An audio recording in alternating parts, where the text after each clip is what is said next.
జగత్పతి హరి వేణుగోపాల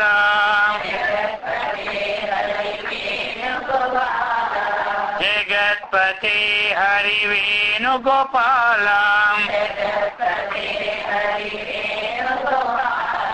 జగదోద్ధార జయ నందలాల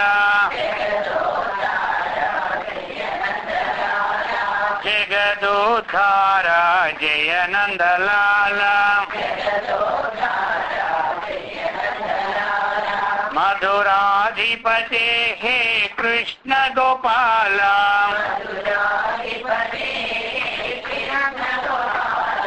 మధురాధిపతే హే కృష్ణ గోపాల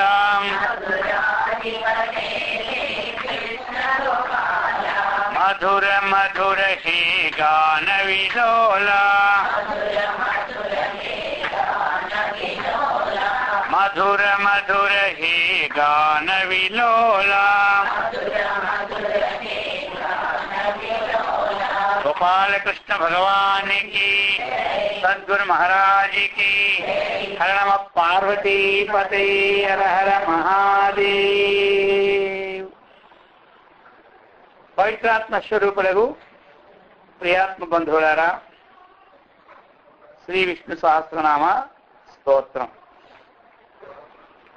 ఇంతవరకు కూడా విష్ణు సహస్రనామ స్తోత్రంలో నిన్న మనం ఏం చెప్పుకున్నాం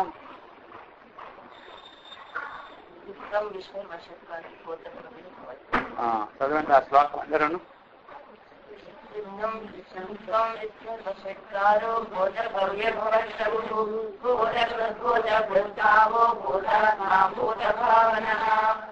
అది విశ్వం అంటే వ్యాపక స్వరూపం.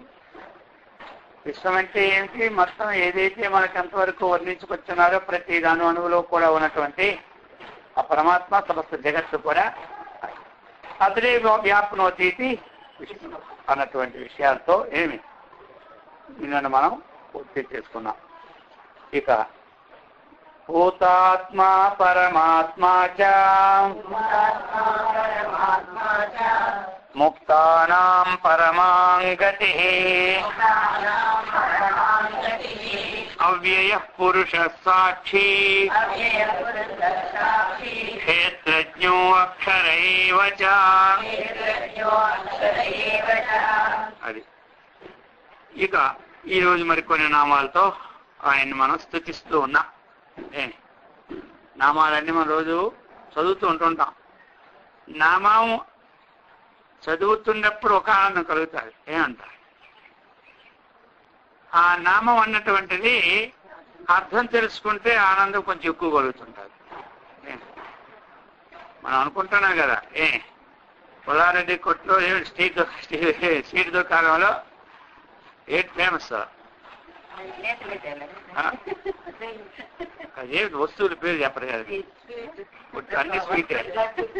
సరే లడ్డు అనుకోండి, లడ్డు చాలా ఫేమస్ అనుకుంటున్నాం. అనుకుంటుంటే ఎంతో ఆనందం కలుగుతుంటది.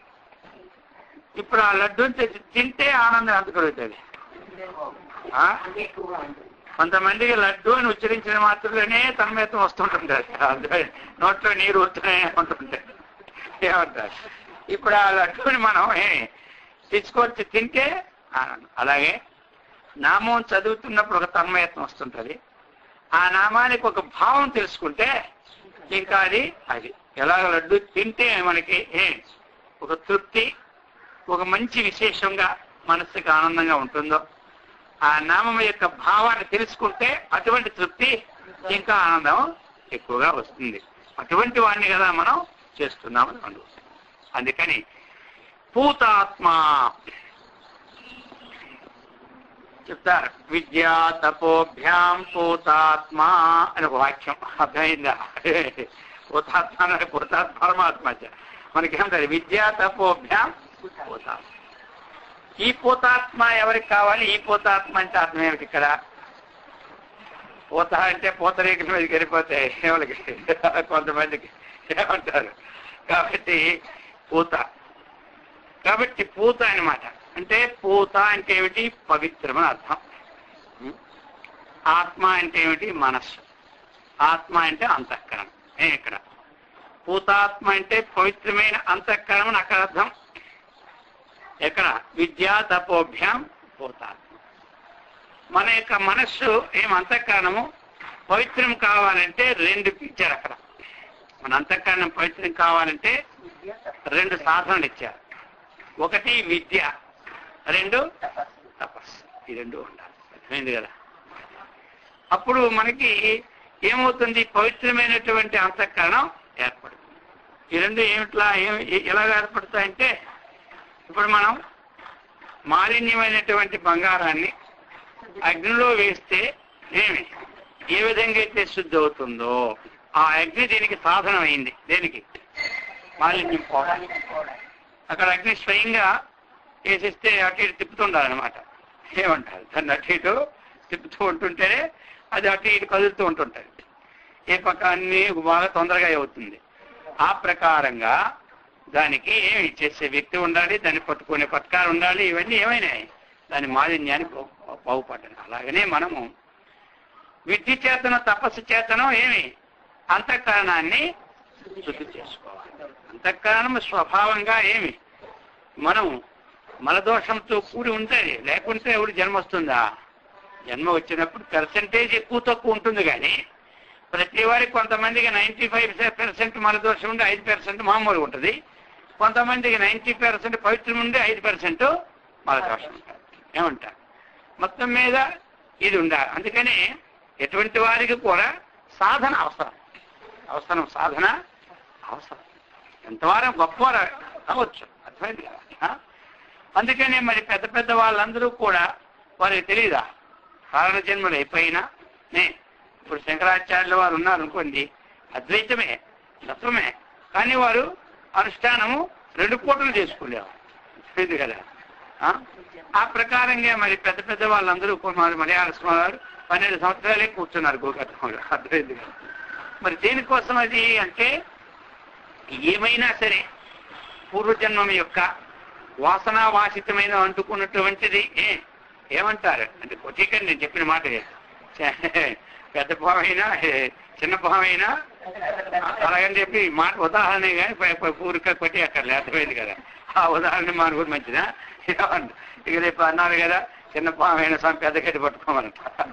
అవి పోతూ ఉంటుంటాయి. మనకది శివుడాజ్ఞం ఉంటే గాని అది మనకు కరవదు. అర్థమైందా? లేకపోతే మన పడుకునేటప్పుడు మనం వేస్తే ఎన్ని పోతూ ఉంటే మనకి ఏం తెలుసు? ఆ ప్రకారంగా సరే, మొత్తం మీద ఒక చిన్న సాధనకైనా గొప్ప ప్రయత్నం ఉండాలి. అలాగా ఈ అంతఃకరణంలో కొంచెం దోషం ఉన్నా దాన్ని ఎక్కువగా చేసామనుకోండి, ఏమైంది? తప్పేం లేదు కదా, ఇంకా ప్యూరిటీ అయిపోతుంది అన్నమాట. ఆ ప్రకారంగా వాళ్ళు సాధనలు చేసినారు, జ్ఞానాన్ని సంపాదించుకున్నారు. కాబట్టి ఆ తపస్సు అన్నటువంటిది ఎవరికి ఏది అనుకూలమో అది చేసుకోవాలి. తపస్సు అంటే అనేక రకాల నియమమే. ఏమంటే తపస్సు అంటే ఒక నియమం ఏర్పరచుకోవడం, మనం ఒక సాధన చేసుకోవడం. మనం ఒక నియమం తప్పితే అనేనీతి తప. ఏ సాధన ద్వారా మనము మన ఇంద్రియములను మన స్వాధీనం చేసుకుంటున్నామో ఆ సాధన పేరు ఏం పేరు? తపస్సు. కొంతమంది ఒకే పూట ఆహారం తింటారు, మళ్ళీ ఏ మంచి పట్టుకోరు. మరి కొంతమంది భోజనానికి మధ్యన ఇంకేమి తీసుకోరు. ఒక నియమం. ఒక నియమం. ఇప్పుడు కొంచెం ఆరోగ్యం బాగాలేనటువంటి 2 గంటలకు ఒకసారి డాక్టర్ గారు ఏమి తీసుకోమంటారు. వాళ్ళకి నియమాలు పాటించాల్సిన అవసరం లేదు. అర్థమైంది కదా? మళ్ళీ ఆ నియమం శరీరానికి షుగర్ జబ్బు ఉంది, వారి ఒక 2-3 గంటలకు ఒకసారి ఆహారం తీసుకోవాలి. మళ్ళీ ఏమి తీసుకోకుంటుంటే వాళ్ళకి అది ప్రమాదం. అందుకని ఈ ప్రకారంగా మనం తెల్లవారు లేవాలి. నియమం ఎవరైనా కానివ్వండి, సూర్యోదయం అయ్యేసరికి స్నానం చేసేయాలి. సూర్యోదయం అయిపోయిన తర్వాత స్నానాలు పెట్టుకోకూడదు. ఏదో ఒక రోజు తప్పైతే పర్వాలేదు. ప్రతిరోజు ప్రాతకాలంలో సూర్యోదయం ముందు బ్రాహ్మీ ముహూర్తంలో స్నానం చేసుకోవాలి. అది చాలా పవిత్రమైనటువంటిది అన్నమాట. ఆ ప్రకారముగా మనము ఆహారము వంట చేస్తారు. స్నానం చేసిన వంట. స్నానం చేయకుండా ఉంటే ముందు రోజు మనము 10 గంటల పడిపోతాం. శరీరం ఏమైంది? శవమైంది అనమాట. తెలియదు కదా? ఏకం పడిపోయిందని శవం అంటాం, కానీ రాత్రి మనం 10 గంటలు పడిపోయిందని శవం మనం అంటారు. అది ఏమైపోయింది? శవం అయిపోయా. మళ్ళీ జాగ్రత్తకు వచ్చాం కదా, ఇప్పుడు ఏం చేయాలి? శవాన్ని మనం అది అందుకని మనం ముట్టుకుని ఎవరు ముట్టుకోకూడదని చెప్పాలి. నేను స్నానం చేయలేదు మనం ముట్టుకోకూడదని చెప్తున్నారు. అర్థమైంది కదా. అందుకే మొట్టమొదటి ఏం చేయాలి, స్నానం అనేది ముందు ఆచరించాలి. ఫస్ట్ ఇది ఒక నియమం. నేను స్నానం ఆచరించిన తర్వాతే వంట చేస్తాను. అది మొత్తం అంతా వండి ఇంకా చెమటి ఒకసారి స్నానం చేస్తాం సో అంటారు కొంతమంది. అర్థమైందే. ఇది కాదు, ఇది ఒక తపస్సు. ఏమంటారు, మనకు పవిత్రమైనటువంటి కార్యక్రమానికి తలపెట్టిన సంకల్పం అంతా తపస్సు అనమాట. అర్థమవుతుంది లేదు అందరికీ. అందుకని మీరంతా ముందే స్నానం చేస్తారనుకోండి, ఎవరైనా అటు లోటుపాట్లు ఉంటే సర్దుకుంటారు. కాదు అది ఇప్పుడు కొన్ని విషయాలే, ఇవన్నీ నియమాలు. తెల్లవారు ఇంకా లేచిన వెంటనే ఓ 10-15 నిమిషాలు 10 నిమిషాలు ధ్యానం చేసి దిగాలి. అది ఇంకా పవిత్రమైన మాటలు. మన మనసు ఎలాగంటే తెల్లవారు ప్రశాంతంగా ఉంటుంది. ఆ ప్రశాంతప్పుడు ఒక 5-10 నిమిషాలు కూర్చుంటే చాలు. తర్వాత కిందని కాలు పెట్టాలి. ఇవన్నీ నియమాలు. మరి ఇవన్నీ ఏ కోటికి చేరినవి? ఈ నియమం అంతా మన అంతఃకరణ పరిశుద్ధికి కాబట్టి, పవిత్రం అవడానికి కాబట్టి అన్ని తపస్సులే. చేసే పూజ కానీ ధ్యానము కానీ జపం ఇవన్నీ ఉన్నవే కాబట్టి రోజున ఈ ప్రకారముగా విద్య చేత తపస్సు చేత. విద్య అంటే ఏమిటి? ఇప్పుడు మనకి జ్ఞానం. కేవలం అంతఃకరణ శుద్ధి చేస్తూ ఉన్నాం. దానివల్ల శరీరమును మనకి ఈ నియమాల వల్ల కట్టుబాటు వస్తుంది. మరి ఆ అంతఃకరణం అన్నటువంటిది పూర్తిగా శుద్ధి కావాలంటే ఏం కావాలి? జ్ఞానం. ఏంటిగా విద్య ఉండాలి. అంతఃకరణం ఇప్పుడు అంతఃకరణములో దోషాలు కేవలము స్నానము సంధ్యా నియమములతో తొందరగా పోవు అన్నమాట. అర్థమైందా? దీనికి ఈ విద్య ఉండాలి. ఏది విచారణ ఉండాలి. అర్థమైందా? శ్రవణ విద్య అసలు విచారణ ఉండాలి. అప్పుడేమవుతుంది మనకి? అది పవిత్రం అవుతుంది. విద్యా తపోభ్యాం పూతాత్మ అనే వాక్యం అన్నమాట. విద్య చేత తపస్సు చేత పవిత్రం. సరే, ఇక్కడ మనకి పూతాత్మ అనే శబ్దం వచ్చింది మనకి. కాబట్టి పూత ఆత్మ ఎస్య సహా పూతాత్మ. అది అంటే ఇక్కడ పూత ఆత్మ ఎస్య సహా. ఎస్య ఎవరికి పూత అంటే పవిత్రమైనటువంటి ఆత్మ కలదో అతడు పూతాత్మ. పవిత్రమైన అంతఃకరణం కలదో అతడు ఎవడు? పూతాత్మ. అయితే ఇంకా ఇక్కడ ఎస్య అన్నారు. ఎవరికి పవిత్రమైనటువంటి అంతఃకరణం కలదో ఆత్మ అంటే ఇక్కడ ఒకటి మనం కర్మధార సమాసంలో పవిత్రమైనటువంటిదే ఆత్మలకు అర్థం అనమాట. పవిత్రమైనదే ఆత్మ. అపవిత్రం దానికి ఏమీ లేదు. పవిత్రవంతమైనటువంటి స్వరూపమే ఆత్మ. అది పూతాత్మ. పవిత్రమైనటువంటిది ఆ స్వరూపమే ఆత్మ కాబట్టి అదేమిటది? పూతాత్మ. ఇప్పుడు మనకి అపవిత్రమైతే మంద పూతాత్మ కాదంటే మనము కూడా ఏమి ఈ యొక్క విద్యా తపస్సుల ద్వారా ఎప్పుడైతే మనం పవిత్రం చేసుకుంటున్నాం మనం అంతా ఎవరు? అందుకని ఇక్కడ యస్య అని మళ్ళీ ఇచ్చారనమాట. ఇక్కడ యస్య ఎవనికి పూత పవిత్రమైనటువంటి ఆత్మ అంతఃకరణం ఉంటుందో వారందరూ పూతాత్మలే. అది మళ్ళీ ఆభావం కూడా తీసుకోవాలి. ఇక్కడ ఇది కర్మధారయోవా అన్నారు. కర్మధారంలో తీసుకుంటే ఎట్లా మరి అంటే పూత ఏవ ఆత్మ పూతచ్చ అసౌవాత్మ పూతాత్మ. ఒకటి బహువ్రీహులు ఇచ్చారు. మొట్టమొదట ఎస్య సహా పీత అంబరం ఎస్య సహా పీతాంబ. ఎస్య ఎవరికి పీత ఆ పీతవర్ణం ఉందో వాళ్ళందరూ ఏమై అది. అలాగే పూత ఆత్మ ఎస్య సహా అని తీసుకున్నప్పుడు పూతాత్మ అని ఇచ్చినారు. ఇక్కడ మళ్ళీ కర్మధారయో వా కర్మధార శబ్దంలో కూడా సమాసంలో కూడా తీసుకోవచ్చు. అప్పుడేమైంది? పూత ఏవ ఆత్మ లేక పూత అసౌ ఆత్మ. ఇక అక్కడ పూత అనే ఆత్మే, ఇంకా తేడా లేదనమాట. పూత పదమే పవిత్రం కాబట్టి పవిత్రమే ఆత్మ. ఆత్మకి అపవిత్రం అంటే ఎప్పుడు లేదు. అందుకని పూత ఏవ ఆత్మ పూతాత్మ అది తీసుకుంటే కర్మధారంకి వెళ్ళిపోతుంది అనమాట. కాబట్టి ఇప్పుడు మనకి అప్పుడేమైంది? మనకి ఆత్మ శబ్దము పూత అనేటువంటిది ఎవరికి ఉంటే వారు అవుతుంది. అక్కడ తీసుకోక్కర్లే. మామూలుగా ఎవరికి ఉంటే వారు అవుతుంది వారికి ఉంటుందని తీసుకోవడం పద్ధతి. ఇక్కడ అలాగుంటే మరి ఆత్మకు కూడా పూర్వమేమో దోషం ఉంటుందేమో, అది కూడా మళ్ళీ పవిత్రం చేసుకోవడానికి అర్థం స్ఫురిస్తుంటారు. అది ఎల్లప్పుడూ పవిత్ర వస్తువు అనమాట. అందుకనే దానికి కర్మధార సమాసం ఇచ్చినారు. కర్మధారయో వా అన్నారు అక్కడ వికల్పంలో. అంటే ఏమిటి? అది పవిత్రమైనటువంటి స్వరూపమే ఆత్మ అన్నటువంటిది. ఈ ప్రకారముగా కేవల నిర్గుణశ్చైతి శృతే గుణోపరాగ స్వేచ్ఛాత పురుషస్యేతి కల్ప్యతే. ఇప్పుడు చెప్తున్నారు ఇక్కడ భూతాత్మ పరమాత్మ చ అది. ఇక్కడ కూడా కర్మధారణ చెప్తున్నారు.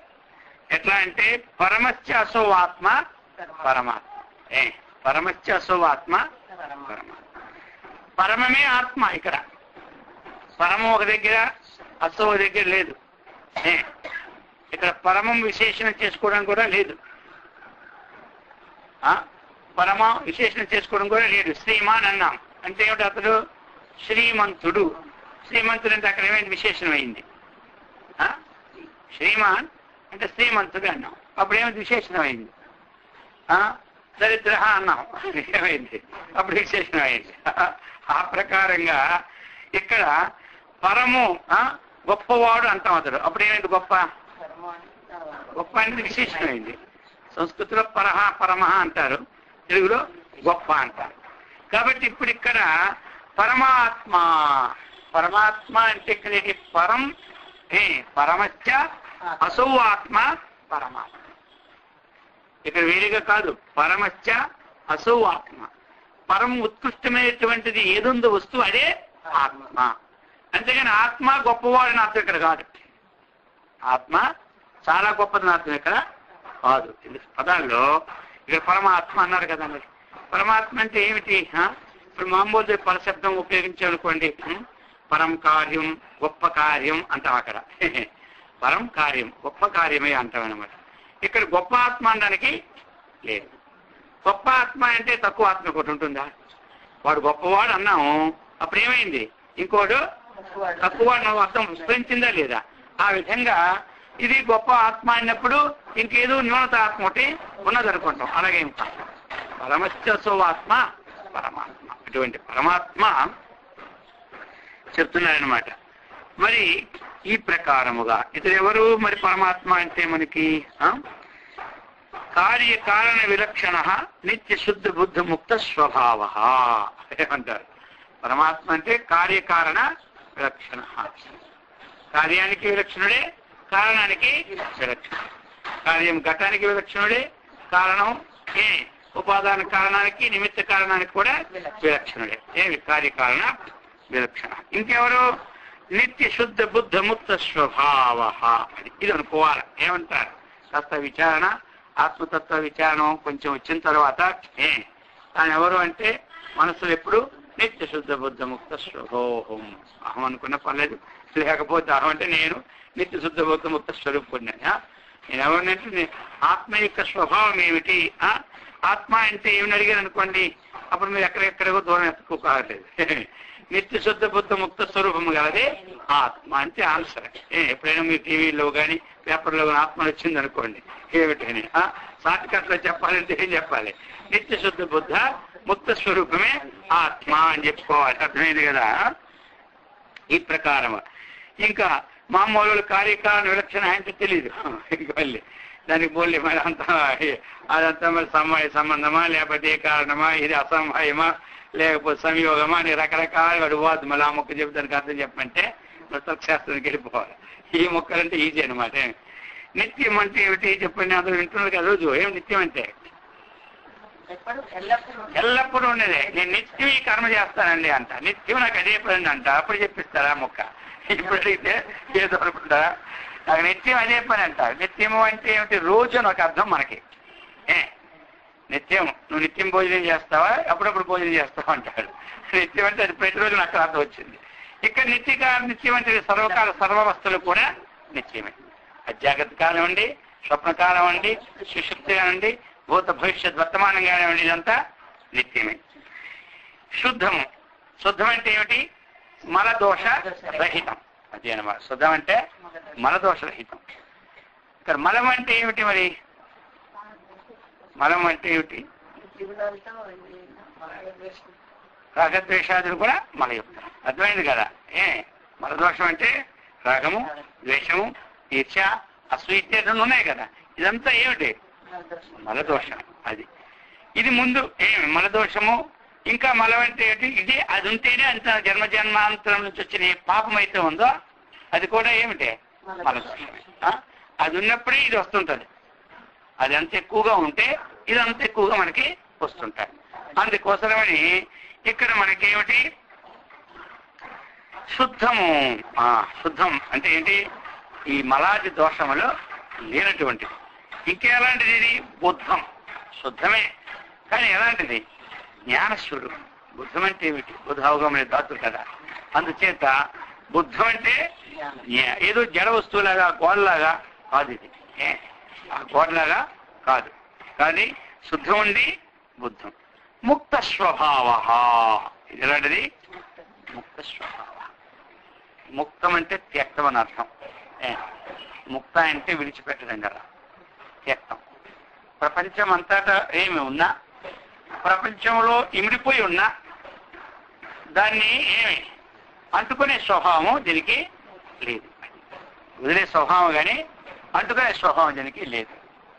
అక్కడ ముక్తుడు అంటే అర్థం ఏమిటి? ముక్తుడు అంటే విడిచిపెట్టిన వాడు అని అర్థం. వాడు ముక్తుడు అయిపోయాడంటే అర్థం ఏమిటి? విడిచిపెట్టాడని అర్థం. ఏమిటి విడిచిపెట్టాడు అంటే మూల కారణమైనటువంటి అజ్ఞానాన్ని సంపూర్తిగా విడిచిపెట్టాడు. అది అజ్ఞాన కార్యం విడిచిపెట్టాడు. అజ్ఞాన కార్యం అంటే బద్ధుడు, అజ్ఞానము అజ్ఞాన కార్యం రెండు పోతే ముక్తుడు. ఏమంటారు? అజ్ఞాన కార్యం అయితే అజ్ఞానము, అజ్ఞాన కార్యము మనకు బంధం. అజ్ఞాని అది రెండు మనకు విడిచిపెట్టడమే ముక్తుడు. అందుకని అది స్వభావం. ఎనికి అది స్వభావం. ఏది కూడా సముద్రము ఎలాగ ముక్త స్వభావమో అందులో ఏది వేసినా కొట్టుకునే పోతుంటారు. అందులో ఉండదు. కాబట్టి ఆ ప్రకారముగా ఏది మన ఒడ్డు కొట్టు వేసేస్తుంటే మనము కూడా ముక్తులమే. మనం ఏమో వదిలిస్తే ఏమైంది? ముక్తులయ్యాం. పట్టుకుంటే ఏమైంది?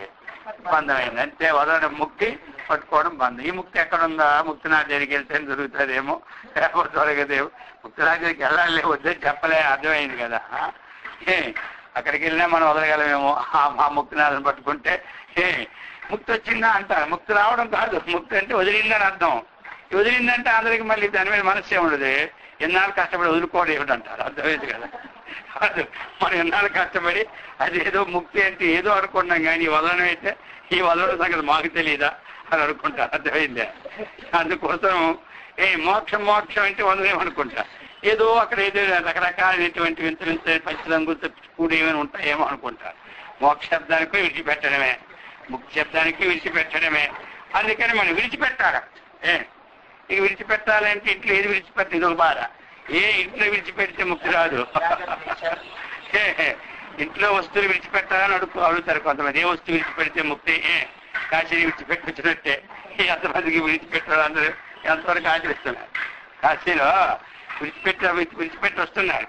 ఎందుకు విడిచిపెడుతున్నారు?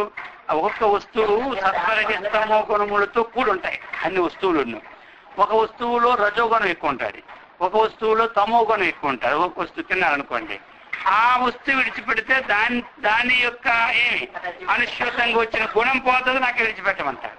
మనం ఏది విడిచిపెడితే తెలుసు అందరికండి. ఏమిటా విడిచిపెట్టాలి ముందే నిర్ణయించుకుంటారు బండిలోనే. ఆ గైలో ఏమడుగుతాడు, అప్పటికప్పుడు ఏం చెప్పిస్తే మళ్ళీ జీవితం వల్ల పోతాదని ఏం చేస్తారు?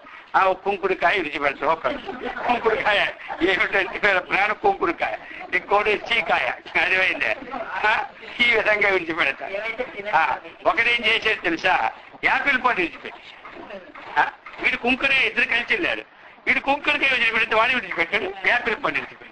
ఏదా యాపిల్ పండు బుద్ధి లేదా? యాపిల్ పండు డాక్టర్ తినమంటారు కదా. ఇతను నువ్వు ఊరుకో. యాపిల్ పండు నువ్వు కుంకుడికాయ విడిచిపెట్టావు. నా సంగతి చెప్తాను. నాకు డాక్టర్ గారి జీవితంలో యాపిల్ పండు తినకూడదని చెప్పేసినాడు. వాడికని వీడియో కట్టాడు. కుంకుడికాయ వస్తే తల మీద రుచుకొని పనికి వస్తాడు. కాబట్టి వాడు అనుకున్నాడు ఇది మహాగట్టివాడు అనుకున్నాడు. వాడేమో కుంకుడికాయ విడిచిపెడితే నీ బుద్ధి లేదా, నన్ను అడగకూడదా, నీకు ఏది చెప్పుకోను కదా అనేవాడు. నాకు తెలుసులే. వాడు పక్కవాడికి ఏది తెలియదు మనం అనుకుంటాం. మనల్ని అమ్మేసిన తెలివి అనుకుంటారు. అర్థమైందా? మనం ఏమనుకుంటాం? అమ్మాయిగా అనుకుంటాం. ఎవరిని అమ్మాయిగా అనుకోకూడదు. అందరూ జ్ఞానవంతులు అనుకోవాలి. అర్థమైంది కదా. ఈ ప్రకారంగా ఇంతకుముందు మీకు ఒక ఉదాహరణ చెప్పిన. ఒకరేం చేశాడు తెలుసా? తెలివితేటలు అనమాట. విడిచిపెట్టింది వదలకుండా ఉండడానికి ఇంకొక ప్లాన్ వేస్తారు కొంతమంది. అప్పుడేదో విడిచిపెట్టేస్తారు, తర్వాత అయ్యో రామరామ దాని మధ్య ఒక చాపయ్యం అనేది వదలక ఏదేదో దానికి మార్పులు చెప్తుంటారు. వాళ్ళిద్దరు వెళ్ళారు. ఒకటేం చేసినాడంటే ములక్కాయలు వదిలేసినాడు. ఏం వదిలేశాడు? ములక్కాయ వదిలేసాడు, వచ్చేసాడు. ఒక కాశీ వాళ్ళు వచ్చారు కదా, మన పక్కింటి వాళ్ళు ఏమన్నారంటే వాళ్ళకి కొంచెం తెలిసిన వాళ్ళు, ఈరోజు మా ఇంట్లో భోజనం చేయాలన్నారు. వాళ్ళు ఏం చేసినారంటే మొట్టి ములంకాయలే మొత్తం. వీళ్ళకేం తెలుసును ఈ వదిలేరని. వాళ్ళు ములంకాయలు బ్రహ్మావ పెట్టి బాగా వండినారు. వండిన తర్వాత పక్కన అంటున్నాడు, రే ములంకాయలు వదిలే ఇప్పుడే కదరా ములంకాయలు వచ్చేసినాయి నీకు, అది నువ్వు తినకూడదు అంటాడు ఎవడు. ఇద్దరు కలిసి వచ్చారు కదా. వాళ్ళంటారు తెలివి తక్కువ వాడా, నేను అక్కడ పచ్చి ములంకాయలు వదిలేనరా,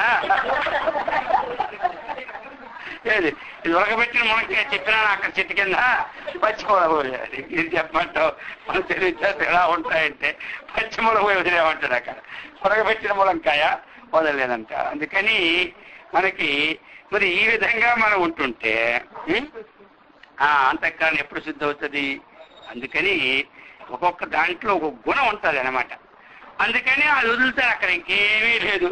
అక్కడ అది తెలిస్తే దీంతో ఆ గుణం పోవాలని నియమం పెట్టారు. గుణం వదలమంటే ఇప్పుడు వదులుతారా? ఒక గుణం వదిలేయండి అంటే అది జన్మకు మాత్రం అవసరం, మళ్ళీ జన్మకు చూస్తాను స్వామి అంతవరకు ఖాళీలే అంట. అందుకని సూక్ష్మంలో మోక్షంగా ఏదో ఒక ఆహారం విడిచిపెడితే దానివల్ల అలాగా ఏమి ఆ గుణం పెరిగే అవకాశం ఉంటుంది కదా, అది కొన్నాళ్ళకేమవుద్ది ఆ గుణం. అందుకని ఇవి అక్కడికి వెళ్ళిన తర్వాత ఏది మంచిది చూస్తుంటాను కదా, రేపు మనం తీసి తోటి వస్తుంది కదా, ఏం వదులుతారంటే అలా యాపదిలి ఇల్లు యాపదిలి పనికిరాని వాళ్ళు వదులుతుంటారు. పనికి వచ్చింది ఒక్క అర్థమైంది కదా, ఏదో ఇలా ఏం బయలు పక్క వాళ్ళకి నువ్వేం వదలలేదా, ఇదేదో బంగారం వదిలేసినట్టుగా అర్థమైంది, వదలలేదా, అది వదలకపోతే మోక్షం లేనట్టు, వదిలితే మోసం వచ్చినట్టు ఇలా ఉంటుంటారా. అందుకని ఈ ప్రకారముగా మనం వదలడం అంటే ఏం వదలాలి? మనం మనలో ఉన్నటువంటి ముక్త స్వభావం అంటే ఆ స్వభావంగా వచ్చినటువంటి ఏది అజ్ఞానం ఉందో దాన్ని సంపూర్తిగా మనం ఏం చేయాలి? వదిలేసేయాలి. అయితే అటువంటి స్వభావం అజ్ఞానం అన్నటువంటిది లేనటువంటి స్వభావం అది. ముక్తానాం పరమాగతి, ముక్తానాం పరమ ప్రకృష్టాగతి గంతవ్య దేవత పునరావృత్య అసంభవా పరమా. ఇప్పుడు చెప్తున్నారు ముక్తానాం, ముక్తానం అనేది త్యక్తానాం. ఏదైతే మనం వదిలేపెట్టినామో ఆ ముక్తానాం షష్ఠి కదా, ఆ ముక్తలు కు అన్నమాట. అక్కడికి వాక్యం తెగలే, షష్ఠి అనేది వాక్యం తెగలే. పరమాత్మ ఎక్కడైతే ఓ పరమాత్మ అయిన అనొచ్చు. ఇక్కడ ముక్తేభ్య కాదు, ముక్తానాం పరమాగతి అంటే ముక్తులకు పరమగతి లభిస్తున్నది. ముక్తులకు ముక్తి పరమాగతి ఒకటే తీసుకోవడం కాదు ఇక్కడ, అర్థమైంది కదా. ఇక్కడ సాధకుడికి ఏమి ముక్తి ఏంటంటే అజ్ఞానం విడిచిపెట్టడం. అజ్ఞానం విడిచిపెట్టిన వారికి ఏమొస్తుంది? పరమాగతి, ఉత్కృష్టమైనటువంటి స్థానము లభిస్తుంది అనమాట. అది చెప్తున్నారు ఇక్కడ మనకి. ఈ ప్రకారముగా ముక్తానాం పరమ ప్రకృష్టాగతి ఏమిటాగతి?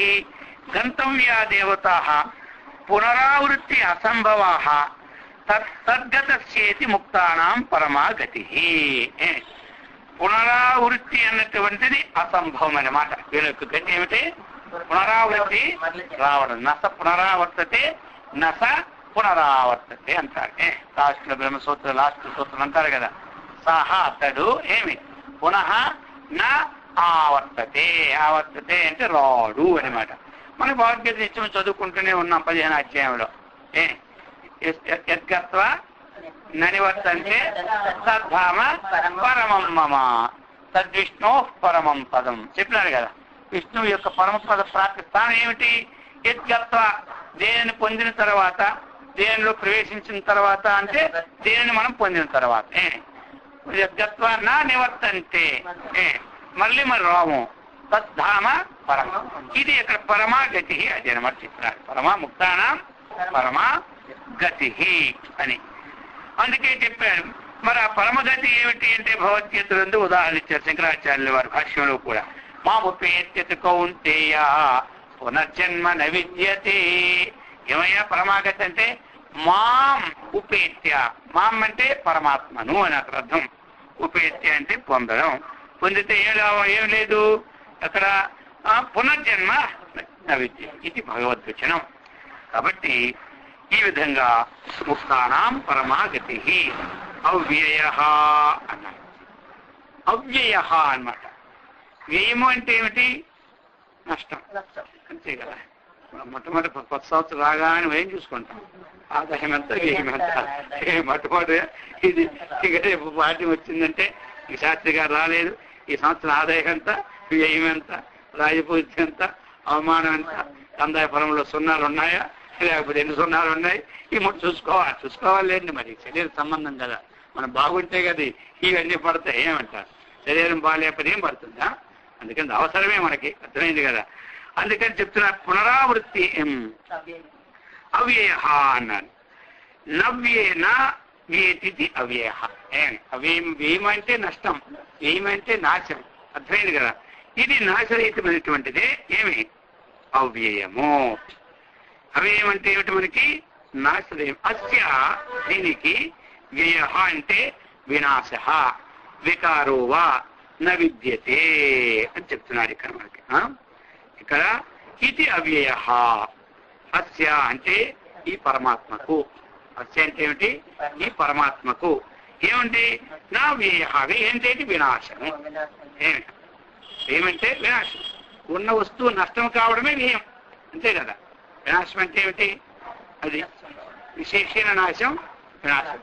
నాశం అంటేనే నష్టం, వినాశం అంటే పూర్తిగా నష్టం కావడం. అందుకు చెప్తున్నారు వినాశ. మరి వికార నా, దీనికి వికారం కూడా లేదు. వికారం ఉన్నటువంటి దేనికుంటుంది? ఏది వ్యయమవుతుందో దానికి వికారం ఉంటుంది. ఓ చెట్టు పుట్టింది, అది నానా రకాలుగా బాసిలింది, అది ఎంత బాసిలినా నష్టం. అలాగే మన శరీరం పుట్టింది, శరీర సద్భావ వికారాలు ఉన్నాయి. వికారం ఏది ఉందో అది నష్టం అయిపోతుంది. ఏది వికారం లేదో అది అవ్యయము అని చెప్పుకొచ్చారు. ఈ ప్రకారముగా ఇక ఇంకా చెప్తాను ఏమంటే కొన్ని శాస్త్రాల్లో కూడా అజో అజహ అమరహ అవ్యయ. అజరహ అమరహ అవ్యయ. జర అంటే పుట్టుక, మర అంటే చావు. ఈ పుట్టు చావులు లేనిది ఏది ఉందో అదే అవ్యయం. తెలుస్తుంది కదా, పుట్టుకు చావు లేనిది ఏది ఉందో అదే అవ్యయం. పుట్టుకునే దానికి నష్టం ఉంటుంది, నష్టం ఉన్న దానికి పుట్టుకుంటుంది. జాతస్య ధ్రువ మృత్యు ధ్రువం జన్మ మృతస్య. పుట్టిన వానికి మరణం నిజం, మరణానికి పుట్టుక నిజం. అందుకని ఇది ఎప్పుడు దీన్ని వేయమంటారు. పుట్టడం మరణాన్ని వేయమనమాట. చావు పుట్టుకుని లేని స్థితి ఏది ఉందో అదే అవ్యయం. అందుకని ఈ ప్రకారముగా అవ్యయ అని ఇది శృతే. ఇక పురుష అని మనకు ఇంకో పదం ఉంది. పురుష పురం శరీరం తస్మిన్ శేతే పురుష. పురం, పురం అంటే ఏంటి మనకి? అది పురం అనేది ఇది ఒక పురం, మనకి ఇదంతా ఓ పురం అన్నమాట. పురం అంటే శరీరం అని ఇచ్చేశారు. పురం అంటే ఏమిటి? శరీరం. తస్మిన్ అంటే అటువంటి శరీరం నందు, శేతే శేరించిన వాడు ఎవరు? పురుషుడు అని ఒక అర్థం. మనకి ఒక్కొక్క అర్థం ఇస్తున్నారు దాంట్లో. పురం శరీరం తస్మిన్ శరీరే శేతే శేరించిన వాడు ఎవరున్నారో అతను ఏమన్నారు? పురుషుడు. చూసారా? మరి ఇక్కడ పురుష శబ్దమే చెప్పినారు, ఇంకా స్త్రీ శబ్దం చెప్పలేదు. ఇప్పుడు సంవత్సరాలు చదివినప్పుడు సందేహం రావచ్చు ఎవరికైనా, అర్థమైంది కదా. ఆయన పురుషుడు కాబట్టి పురుష శబ్దం చెప్పినారులే, అమ్మవారికి చెప్పినప్పుడు మనకు చెప్తారని సర్దుకుంటారు మన వాళ్ళు. అమ్మవారి సహస్రనామం చదివినప్పుడు ఎలాగా వస్తారు కదా, ఇప్పుడు సహస్రనామాల్లో ఇది జరుగుతుందన్నారు. అందుకని అది కాదు ఇక్కడ మనకి, అర్థమైంది కదా. ఇక్కడ మనకి అందుకు సర్వవ్యాపకంగా ఉన్నటువంటి ఏ జీవులు శరీరంలో ఉన్నారో వాళ్ళందరి పేరు ఏమిటంటే పురుషులే. అది ఏ శరీరం కానివ్వండి. ఇక్కడ పురం అంటే శరీరం ఇచ్చారు కానీ ఇక్కడ ఫలానా మానవ శరీరం కానీ పశు శరీరం కానీ అలాగనే పక్షి శరీరం కానీ ఇవ్వలే.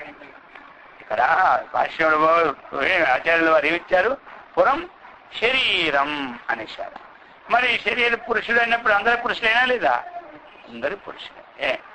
మనమే కాదు, స్త్రీలు పురుషులే, పురుషులు పురుషులే, జంతువులన్నీ కూడా పురుషులే. ఇప్పుడు ఇక్కడ ఇది ఏమిటి స్వామి పురుషులు అంటారు అర్థమైందా? వ్యుత్పత్తి అర్థం నుంచి వచ్చిన అర్థం మనకి ముఖ్యమన్నమాట. కొన్ని ఏమిటంటే రూఢి అర్థాలు ఉంటాయి, అది ఇంకా మార్చడానికి వీలు పడదు.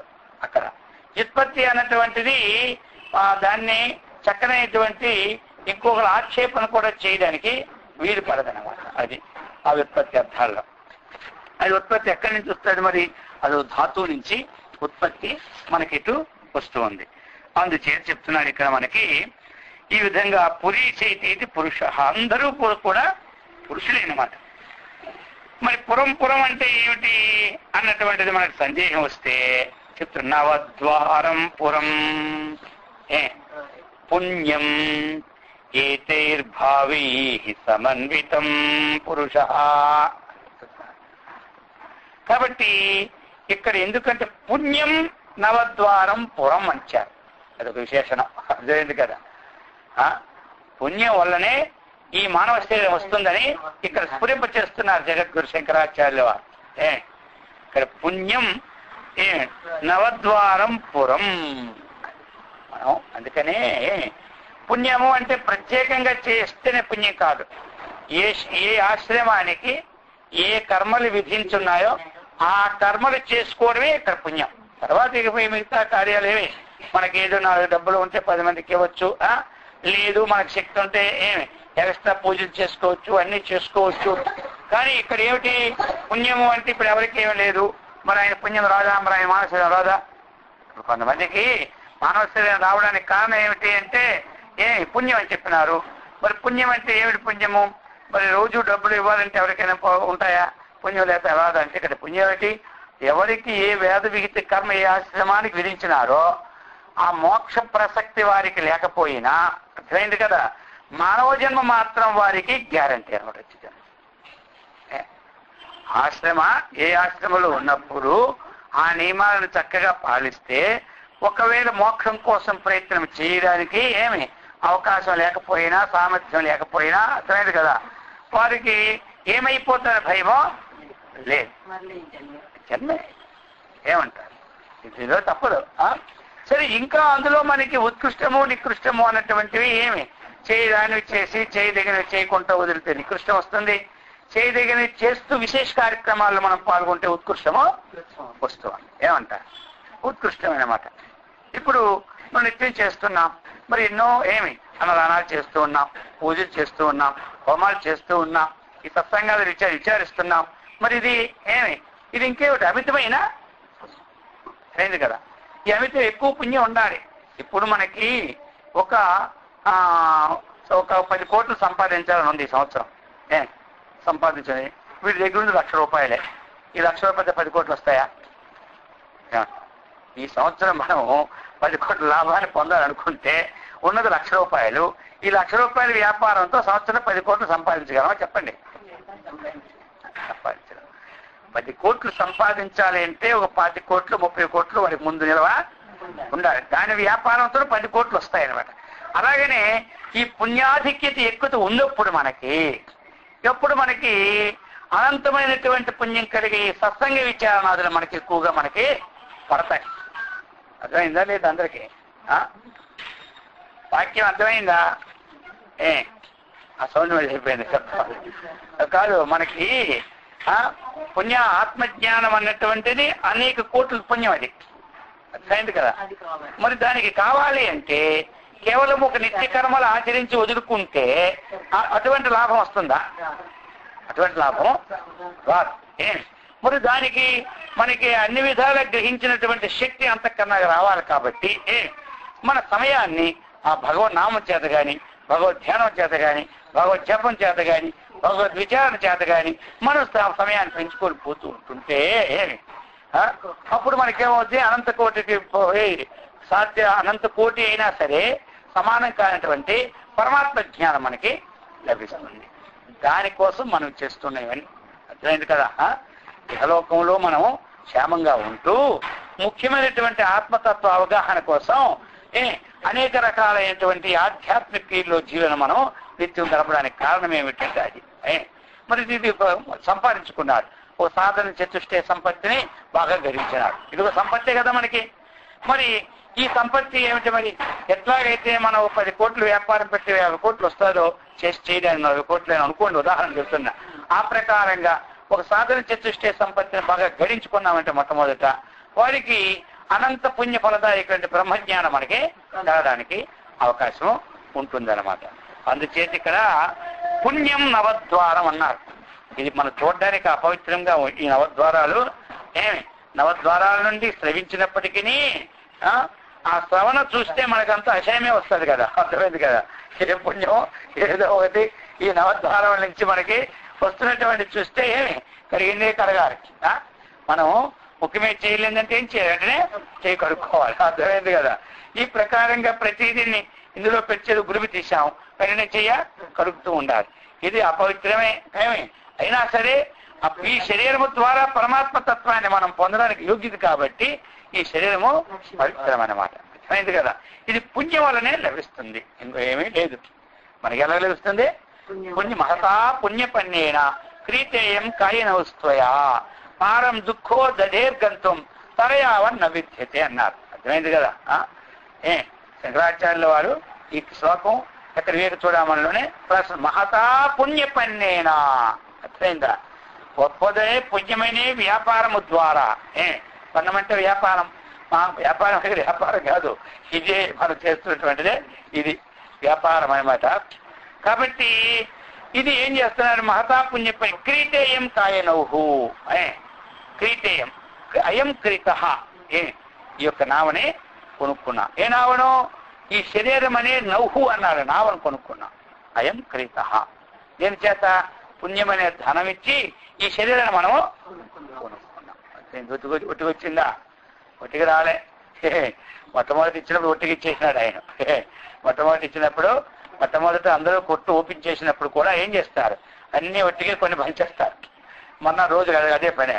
ఏదో కొట్టు పెద్ద ఓపెన్ చేసినప్పుడు కొన్ని వస్తువులు పంచాలని పెట్టుకుంటారు. ఆ ప్రకారం మళ్ళీ కావాలంటే వాళ్ళకి ఇస్తారమన్నాడు. అన్నాడు ఏ ఉండదు. ఆ రోజు ఈ హాట్లో స్వీట్లో 4 పంచులు ఫ్రీ వస్తాయి మనకి, తర్వాత డబ్బించి కొనుక్కోవాల్సిందే. అలాగే మొట్టమొదటి భగవంతుడు ఈ శరీరాన్ని మనకి ఇచ్చేసినాడు ఫ్రీగా అంతన్నా. మళ్ళీ ఈ శరీరం కావాలంటే మనకేం కావాలి? కొనుక్కోవాల్సిందే. మరొక వస్త్రం మనకు కావాలంటే కొనుక్కోలే వద్దా? కొనుక్కోవాల్సిందే, ఒకటిగా అది రాదు. అలాగే ఈ వస్త్రం ఏమిటి? ఈ శరీరం మళ్ళీ కొనుక్కోవాలి. పోనీ ఆ డబ్బులు ఇస్తే కొనుక్కోవచ్చు, ఈ డబ్బులు వచ్చేసే కాదు. ఈ కొనుక్కోనే డబ్బులు అంటే మనం ముందే శరీరం ముందే కొనుక్కొని పెట్టుకుంటారు, అర్థమైందా. డబ్బు అంతా ఇంకా ఏం కొనుక్కుంటారు. ఇప్పుడు ఇదేం పైసాకి వచ్చేది కాదు. డబ్బు ఇక్కడ ఏం లేదు. ఆధ్యాత్మిక మార్గంలో డబ్బుతో పనే లేదు, అర్థమైంది కదా. ఆ మోక్షం ఇప్పిస్తే మీకు ఎన్ని లక్షలు ఇమ్మంటారు? 2 లక్షలు. మోక్షం లక్షలా? ఈ మోక్షానికి ఒక పైసా కూడా పని లేనే లేదు, అర్థమైంది కదా. శ్రవణం మరణం నిరుధ్యాసనం మోక్షం అంతేగాని దీనికి పనులు డబ్బులు పనులే. ఏది మనకి జీవిత పరమావధో దానికి మాత్రం ఖర్చు అంటూ లేనే లేదు. అది అయితే ఈ ఖర్చులు దేనికి పెడుతున్నాం మనం? ఇప్పుడు అందరం ఇంట్లో ఒక్కడు రోజు 10,000 ఖర్చు పెడుతూనే ఉన్నాయి. అంటే జీవిత పరమావధి కాదా అని ప్రశ్న మళ్ళీ వస్తుందన్నమాట, అర్థమైందా. కాబట్టి పెట్టాలి. దైనందిన జీవితంలో ఈ శరీర యాత్ర జరగడానికి పెట్టుకోవాలి, అర్థమైంది కదా. దీనికి మాత్రం ఖర్చు పెట్టకుండా ఎక్కడ వేదాంతం ఎవరు చెప్తున్నా వింటుండాలి. అందరూ ఏమంటారు? ఏం పని లేకపోతేనే అక్కడ పోవాలనుకుంటారు. ఇంట్లో పనులుంటే ఇక్కడ రానే రారు, అర్థమైందా. ఏది మనకి ముఖ్యమైనటువంటి విషయమో దానికి ఎన్ని పనులున్నా పెళ్లిళ్ళకి వెళ్ళడం మానేస్తారు చెప్పండి. ఎన్ని పనులున్నామండి, మొత్తం మీద అక్కడ పోతూనే పోతారు. ఇక్కడ ఉండేది ఎప్పుడు గంట వద్దులు చూస్తూనే ఉంటుంటారు. స్వామి ప్రారంభించి ఎప్పుడు గంట అయిపోయిందేమో, అయిందా అవలేదా. అక్కడ కూర్చొని 3 గంటలు అయిపోయినా దాని మీద దృష్టినే ఉండదు, అర్థమైందా. అక్కడికి వెళ్తే ఎన్ని గంటలైనా దాని మీద ఉంటుందా? అప్పుడే అయిపోయిందా? అప్పుడే ఇంటికి వెళ్ళిపోవడమా? మళ్ళీ అక్కడ ప్రారంభమైన మాట. ఇక్కడ ఇంకా కాలేదా? ఇది ప్రారంభం, అర్థమైంది కదా. ఈ ప్రకారంగా ఉంటుంది. ఏది పరమావధిలో అక్కడ మాత్రం టైము ఉంటుండాలి, అర్థమైంది కదా.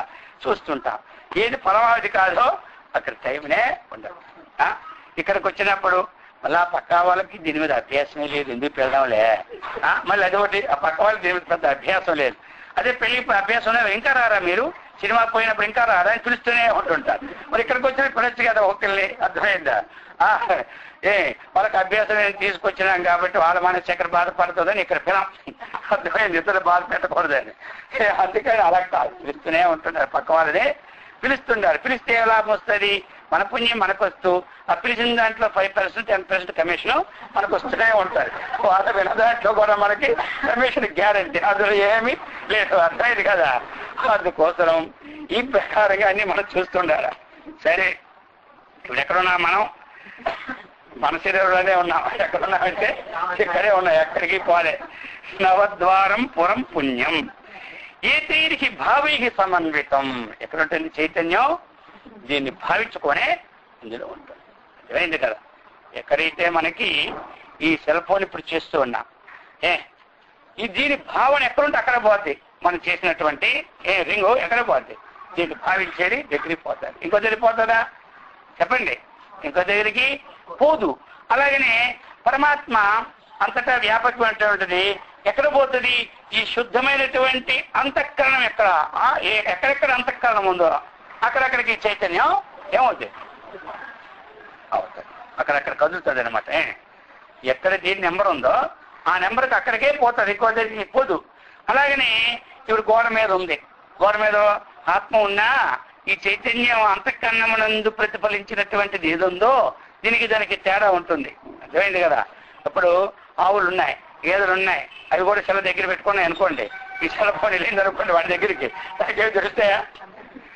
గ్రహించినటువంటిది దానికి తెలియదు అనమాట. అలాగనే ఈ గోడ ఉంది, గోడ మీద కూడా ఆత్మ ఉంది, కానీ అది గ్రహించేకి తెలియదు. అందుకని ఇక్కడ చెప్పాడు ఏతైహి భావైహి అన్నాడు. ఈ నవద్వార పురాన్ని భావంతోని ఇది పురుషుడు ఇందులోనే ఉంటారు కాబట్టి ఇది పురుష అన్నారు. ఈ ప్రకారముగా మనకి పురుష శబ్దానికి నిర్వచనం చేస్తూ ఉన్నారు. వ్యాప్యశేతే మహాత్మా యః తస్మాత్ పురుష ఉచ్యతే ఇది మహాభారతే. కాబట్టి ఇంకా చెప్తున్నాడు వ్యాప్యశేతే అని చెప్తాడు. ఏ మహాత్మా యః వ్యాప్యశేతే సహ తస్మాత్ పురుష అన్నాడు. అంటే ఇక్కడ ఏంటి మనకి వ్యాప్యశేతే ఒక దగ్గర ఇస్తారు,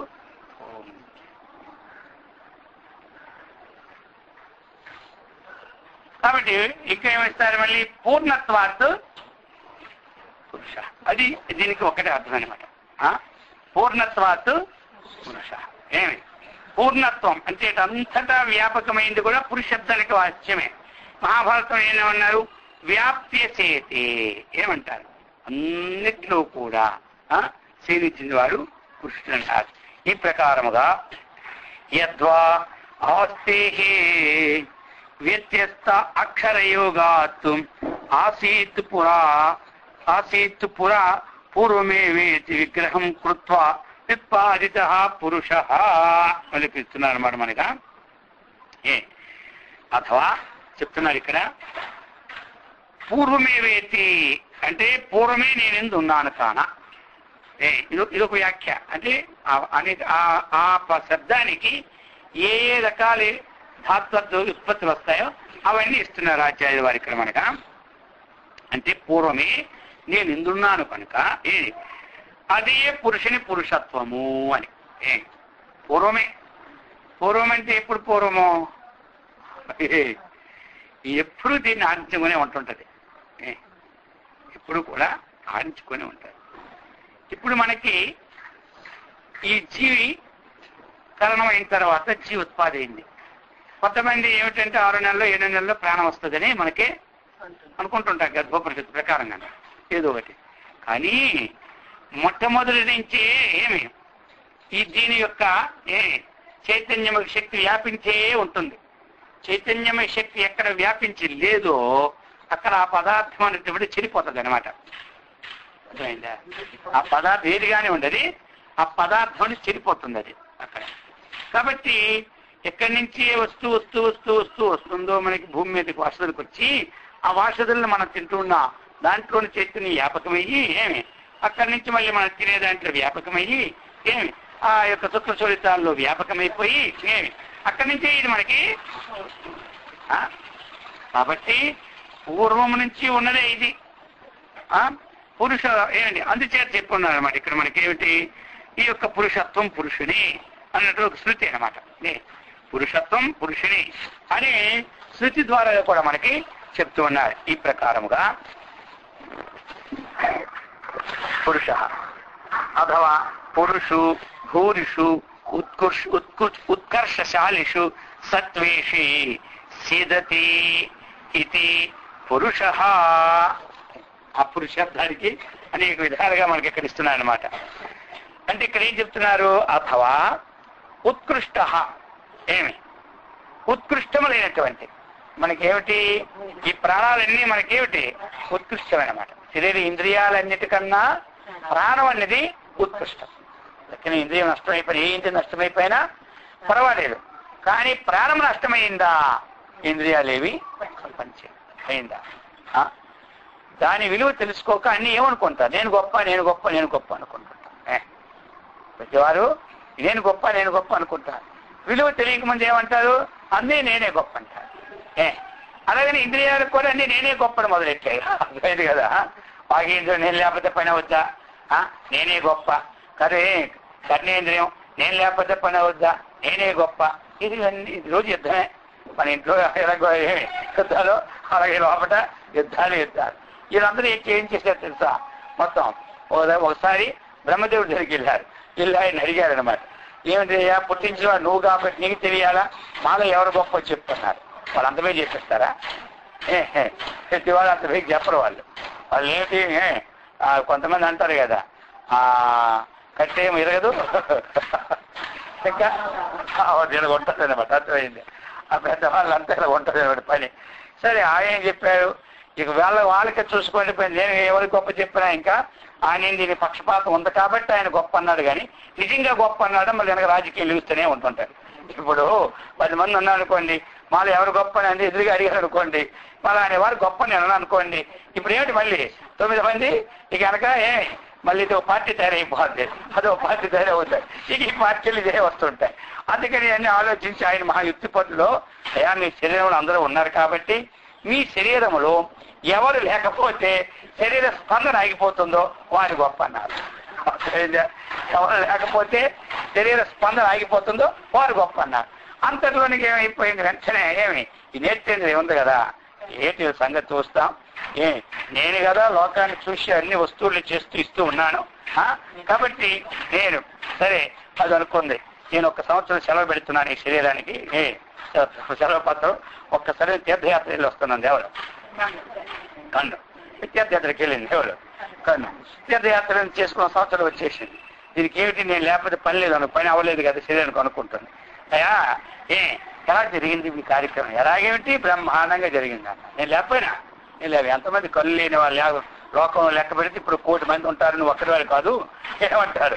అర్థం లేని అందరూ మొత్తం లెక్క పెడితే 1 కోటి మంది ఉంటారు. 1 కోటి మంది పోయినారా అన్న. అప్పుడు ఇలాగనే అన్ని ఇంద్రియాలు కూడా టెస్ట్ చేసుకునేమాట. ఏది కాలేదు. ఇక అయిపోయింది కదా, అయిపోయింది.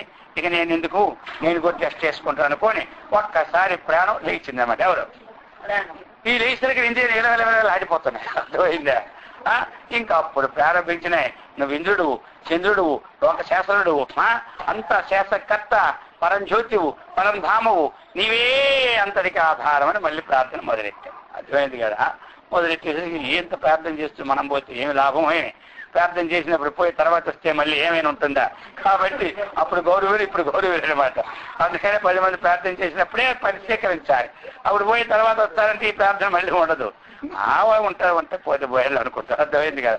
ఆ ప్రకారంగా ఈ ప్రాణము కూడా మరి ఇప్పుడు దీన్ని కానుకలు తెచ్చి ఇవే కదా, దానికి ఏది కావాలి కానుకలు తెస్తూనే ఉంటుంటాయి. వెళ్ళి టకమని ఇంకా అప్పుడు చెప్పారు మీరు ఎక్కడికి వెళ్ళకూడదు, ఈ రోజు నుంచి మీరు ఇంట్లో కదలకూడదు చెప్తారు. తెలిసిపేటకి కదిలితే మన పని పోయింది ఆయన. అందుకని మీరు ఇంట్లోంచి కదలకూడదు. మీకు ఏం కావాలి, హల్వా కావాలా, పొలాలు కొట్టుకెళ్ళి మేమే తెచ్చిస్తాం. అంతేగాని ఎక్కడికి వెళ్ళి ఏది కావలసిన పనులు కావలసిన పాయసం కావలసిన మీరు మాత్రం ఎక్కడికి పోవద్దు, అన్ని మేమే తెస్తాం కాబట్టి మీరు ఉండాలని ప్రార్థించిన అర్థమైందే. ఆ రోజు నుంచి ప్రాణం ఎప్పుడు ఎక్కడికి పోయిందంటే అది మళ్ళీ రాదు, అర్థమైందే ఈ శరీరంలోనికి. సరే ఎవరికో ఒకరికి ఏదో ఆ యమధర్మరాజు దూతలు ఏమి తప్పి తీసుకెళ్ళిపోతే మళ్ళీ 10 నిమిషాలు వేస్తారు, కానీ మరి పోయిందన్నారు కదా రాజు అన్నారు కదా ఆయన లేచినాడు మళ్ళీ ఒకటి అంటారన్నమాట. ఆయన లేచాడు అంటుంటే ఇది అన్నమాట, అర్థమైందే. ఆయన ఏదో ఓ జీవికో మార్పు జరిగిపోతే తక్కువ తెచ్చి పడేస్తాడు, అంతేగాని ఇంకో లేకపోతే ఇది ఇంతే గతం గత, అది ఎప్పుడు జరగదు తొందరగా. ఎవరికో వచ్చిందనమాట, మన వాళ్ళు పోయి చేది భుజాలు పీకిపోయి కింద దించినారట. ఎవరు శవాన్ని వాళ్ళు ఏదో పొరపాటు పడిపోయి మళ్ళీ ఇదిలోకి వచ్చేసినారు. అక్కడి నుంచి ఒక అలవాటు అయిపోయారు, ఏమో ఏ పొరపాటు పడిపోయి మళ్ళీ వచ్చేస్తాడు, అందుకని శవాన్ని దించిపోతుంటారు. దించి కాసేపు నిలబడితే ఏం లాభం, 4 మారురా అంటుంటారు, ఖాళీ నిలబడితే ఏమో వస్తుంది, వీడు అటు మారా వాడి ఇటు మారా, ఏమో ఏ పొట్టు ఏ బాగుందో, అర్థమైందే. ఈ ప్రకారంగా మారుతూ ఉంటుంటారు, అది ఒక అలవాటు అయిపోయింది అప్పటి నుంచి. మన వాళ్ళందరూ ఏడ్చుకొని పోతారు, మనకి ఉత్తరాది కొన్ని తేడా ఇది. మన వాళ్ళందరూ ఏడ్చుకోనే పోయినప్పుడల్లా వాడు శాంతే పాడ, వాళ్ళు పోయినా రామ్ నామ్ సత్య హై, రామ్ నామ్ సత్య, ఇదే వాళ్ళు. మన వాళ్ళు అప్పుడు రామనామం ఉచ్చరిస్తే ఇది భక్తిదే ఉన్నాడు కానీ పోయేది విచారం లేదని సిగ్గే కానీ మన వాళ్ళకి, అర్థమైందా. ఆ రామకృష్ణ అందామని మాటే ఉండదు. అది పోకముందు మాత్రం శివుడు అనేస్తాం, ఏదో నేను చెప్పించేది వాడి స్వర్గం వచ్చింది పేరు అనిపించుకోవడానికి, అంతేగాని తర్వాత రామ లేదు ఆ కృష్ణ లేదు. అందుకని మనం వెళుతున్నా ఏమన్నాడు, రామ్ నామ్ సత్య హై, రామనామం ఒక్కటే సత్యమైందయ్యా, ఇంకోటి ఏది సత్యం కాదని వాళ్ళు తీసుకుపోతుంటారు, అర్థమైందా. ఆ ప్రకారముగా మనకి చెప్తూ ఉన్నారన్నమాట. ఈ పురుష శబ్దానికి ఈ ప్రకారముగా పూర్ణత్వాత్ పురుష అని అదో ఉత్కృష్టములైన ప్రాణుడు ఎందుకు వలన అది ప్రాణుడు వల్ల ఏమైనాడు పురుష అని అనపట్టారు. ఇంకా ఏమిటి, సనోతి అన్నటువంటి ధాతువుతో ఏమి ఇచ్చువాడు కనుక పురుషుడైనాడు, పురుషుడు శబ్దానికి పేరు చెప్తున్నారు. ఇంకా ఏమిటి, పురు భువనం, పురు అంటే ఈ సమస్తమైనటువంటి ఒక అర్థం ఉందన్నమాట. కాబట్టి ఈ సమస్త భవనాలని కూడా అంటే భువనాలని కూడా సంహార కాలమునందు తన యందు ఏమి ఇడ్చుకుంటారు కాబట్టి పురుష అని ఇన్ని అర్థాలలో మనకి ఈ పురుష శబ్దం మనకి వివరించి ఉన్నారన్నమాట. పూతాత్ పురుష సాక్షి ఇప్పుడు ఇస్తున్నారు మనకి. సాక్షి, సాక్షి అంటే అందరికీ తెలుసు లోకంలో ఏమంటారు, అక్షేణ సహ దృశ్యతే వర్తతే ఇచ్చి సాక్షి. నేత్రములతో ఏది చూస్తామో ఆ కంటితో చూసేది దానికి సాక్షి. చెవులతో ఏది వింటామో అది శ్రవణానికి సాక్షి, అర్థమైంది కదా. ఉక్కుతో ఏది గంధం తెలుసుకున్నామో అది దానికి సాక్షి. ఈ సాక్షి ప్రమాణం మన ఎన్నిట్లో ఇస్తూనే ఉంటాం, అర్థమైంది కదా. అందుకోసం ఇప్పుడు చెప్తున్నారు మనకి. అయితే మరి ఇతడెవడు ఈ సాక్షి? ఇక్కడ ఏంటంటే ఒకరు వేరుగా ఉంది, ఇంకొకరు పక్కన ఉంది, వారు చేసే పనిని వీరు చూస్తూ ఉంటుంటే నేను సాక్షిని అన్నటువంటిది, అంతే కదా. కోర్టులో పోతాము, సాక్షి అంటే ఎవరు? సాక్షి శబ్దం చెప్పేవాడు వేరేగా ఉంటారు, అర్థమైంది కదా. ఆ ఇద్దరు వాడు వీరి కలహాల్లో ఉంటే ఆ మూడో వాడు పక్కన ఉన్నవాడు సాక్షి. మరి ఆ సాక్షి ఎలాగుండాలి? మూడో వాడు వాళ్ళ యొక్క పనులు పూర్తి అయిన దాకా అని వికారాన్ని పొందకూడదు. వాళ్ళు ఎంతవరకు తగు అనుకుంటున్నారో ఆ ఒడ్లో ఉండి ఆ వికారాన్ని పొందకూడదు. వికారం వచ్చిందనుకో అప్పుడే అంటారు నువ్వన్న మాట మంచిది కాదు, నువ్వన్న మాట మంచిది కాదు, అయిపోయిందా. వీడి కాలు ఒక మాట అంటారు, వాళ్ళకి వీడు సాక్షిగా పనికాదు. ఈయన అన్నప్పుడు మీరు అన్నామంటే ఏదో తగు మళ్ళీ పడతారు. అందుకని సమీపంలో ఉండాలి, వికారాన్ని చెందకూడదు, విషయాన్ని గ్రహిస్తూ ఉండాలి, సమగ్రంగా ఉన్నవాడే సాక్షి. ఇక్కడ ఇక్కడ మరి సాక్షి అన్నటువంటి వాడు తన యొక్క స్వరూప జ్ఞానం చేత తనే సాక్షి. స్వరూప జ్ఞానంతో స్వరూపంతో తనే సాక్షి అన్నమాట. ఇంకొకటి ఈయనకి లేదు. సాక్షి అనండి, ఆత్మ అనండి ఒక్కటే. పురుష అన్నా, సాక్షి అన్నా, ఆత్మ అన్నా ఒకటే అర్థం. ఎందుకంటే ఈ పదాలన్నీ కూడా ఏమిటి? సమానార్థకాలే కానీ భిన్నార్థకాలు కావు.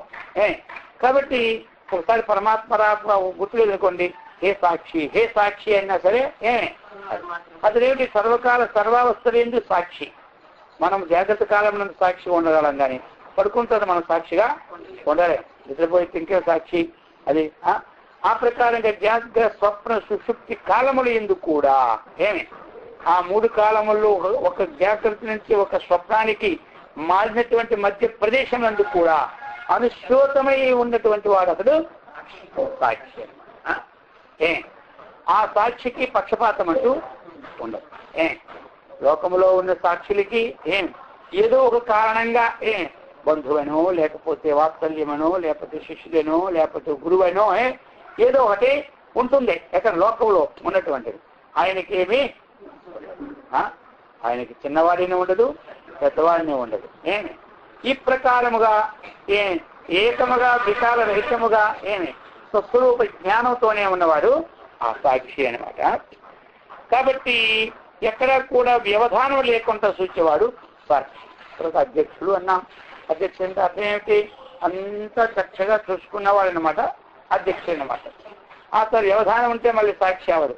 నేను ఆ సమయంలో నాకు తెలియదండి అన్నది అనుకోండి, వ్యవధానం అయింది. ఇది సాక్షి అవుతారా? ఇది సాక్షి కాదు. ఇది ఎలాంటిదంటే ఇది చెప్పినట్టు లేదు, చెప్పనట్టు లేదు, ఈ సాక్షి అనమాట. అర్థమైంది కదా?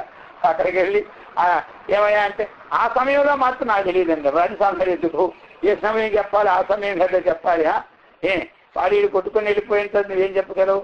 వాడు కొడుతూ ఉన్నప్పుడు వీడి మీద దెబ్బ పడుతున్నప్పుడు చూస్తే కదా. ఇంకెంత దూరం ఏం తీసుకెళ్ళి అక్కడేం చెబుతాడు? ఆ సమయం మాత్రం నేను చూడలేదు అంటాడు, వెళ్ళిపోమంటాడు. నువ్వు ఈ సమయం చెప్తే ఇంక మళ్ళీ నెల వాయిదా అంటాడు ఆయన. ఇంకెవరైనా సాక్షులు పట్టుకురమ్మంటారు. అది కాకుండా వ్యవధాన రహితముగా చూసేవారు ఎవరు? ఆ సర్వకాల సర్వస్థులు. మనం పడుకుని పోయినా ఆయనకి పడుకోవడమే లేదు, రెస్టే లేదనమాట. మనకి వారానికి ఒక్క రోజు ఖాళీ ఉండాలి. రోజుకు 3 గంటల మధ్యాహ్నం ఖాళీ ఉండాలి. ఇన్ని ఖాళీలు మనకి వాడికి ఖాళీ ఎక్కడని చెప్పండి. ఆయన ఖాళీ అయ్యారా మన పని పూర్తి ఖాళీ అయిపోతాం. ఏమంటారు? ఆయన ఒక క్షణం సెలవు పెడితే మన పని గోయిందా. ఆయనే కాదు, ఆయన ఎప్పుడు నిర్మించినటువంటి ఏ పంచభూతాలు ఉన్నాయో వాటికి ఒక్కరోజు విరామం లేకుండా సెలవు లేనే లేదు. మనం లేనే లేవు. ఆ విధంగా పనిచేస్తున్నాయి ఏమి అవన్నీ కూడా.